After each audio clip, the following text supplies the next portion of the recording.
Hello friends, welcome to my channel.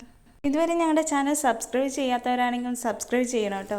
ഇന്ന് നല്ലൊരു fresh തളയം കിട്ടി, അതൊന്ന് ഫ്രൈ ചെയ്യാം. ഈ മീൻ ക്ലീൻ ചെയ്യാൻ വളരെ എളുപ്പമാണ് കേട്ടോ. നമ്മുടെ സ്റ്റീൽ സ്ക്രബ് ഉപയോഗിച്ച് വളരെ എളുപ്പത്തിൽ തന്നെ നമുക്കിത് ക്ലീൻ ചെയ്തെടുക്കാൻ സാധിക്കും കേട്ടോ. ഞാനിവിടെ ഒരു തളയനായിട്ട് എടുത്തേക്കുന്നത്. അപ്പോൾ നമ്മൾ ക്ലീൻ ചെയ്ത് വെച്ചിരിക്കുന്ന ഈ മീൻ രണ്ട് സൈഡും അതിൻ്റെ നന്നായിട്ട് വരഞ്ഞ് വയ്ക്കാം. ആദ്യം ഇതിലേക്ക് ഒരു 1/2 ടീസ്പൂൺ വെളുത്തുള്ളി പേസ്റ്റും 1/4 ടീസ്പൂൺ മഞ്ഞൾപ്പൊടി, 1 ടീസ്പൂൺ മുളക് പൊടി, 1/2 ടീസ്പൂൺ കുരുമുളക് പൊടി, ആവശ്യത്തിന് ഉപ്പ്, ഒരു ചെറുനാരങ്ങയുടെ പകുതി എടുത്ത് അതിൻ്റെ നീരും പിന്നെ കുറച്ച് കറിവേപ്പിലയും കൂടിയും ചേർത്ത് നന്നായിട്ട് ഈ മീനിൻ്റെ എല്ലാ ഭാഗത്തേക്കും മസാലയൊക്കെ ചേർന്ന വിധം തേച്ച് പിടിപ്പിക്കാം കേട്ടോ. ഇതിന് കുറച്ച് സമയം നമുക്ക് മാറ്റി വയ്ക്കാം കേട്ടോ. ഞാനിതിപ്പോൾ ഇവിടെ ഒരു മണിക്കൂർ മാറ്റി വെച്ചിട്ടുണ്ട്. അതിന് ശേഷമാണ് വറക്കാനെടുക്കുന്നത് കേട്ടോ. അവർക്കും ഇതിനകത്ത് നന്നായിട്ട് ഈ കൂട്ടൊക്കെ എല്ലായിടത്തും പിടിച്ചിട്ടുണ്ടാവും.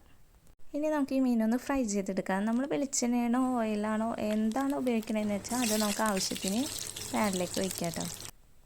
പിന്നെ കുറച്ച് കറിവേപ്പില ഇട്ട് കൊടുത്തിട്ട് നമുക്ക് വെളുത്തുള്ളി കഴുകി നന്നായിട്ട് കഴുകിയിട്ട് അതൊന്ന് ചതച്ചിട്ട് ഇതിലേക്ക് ഇട്ട് കൊടുക്കാം. അതാണ് ഈ മീനിൻ്റെ ഒരു പ്രത്യേക ടേസ്റ്റ് കിട്ടണത്.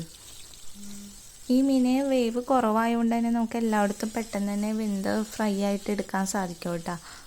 അപ്പോൾ നമ്മുടെ തളയം ഫ്രൈ ആയിക്കൊണ്ടിരിക്കുകയാണ് കേട്ടോ ചട്ടിയിൽ നന്നായിട്ട്. ഇനി അടുത്ത ഭാഗത്തേക്കൊന്ന് മറിച്ചൊക്കെ ഇട്ട് കൊടുത്ത് ഇനി അതൊന്ന് മൊരിഞ്ഞ് കഴിയുമ്പോഴേക്കും നമുക്കൊരു പാത്രത്തിലേക്ക് എടുത്ത് മാറ്റാം.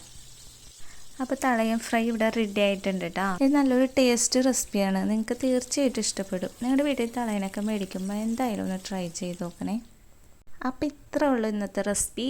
അപ്പോൾ നിങ്ങൾക്ക് വീഡിയോ ഇഷ്ടപ്പെട്ടാൽ തീർച്ചയായിട്ടും കമൻറ്റ് ചെയ്യുക, ലൈക്ക് ചെയ്യുക, സബ്സ്ക്രൈബ് ചെയ്യുക, ഷെയർ ചെയ്യുക. Okay, bye bye.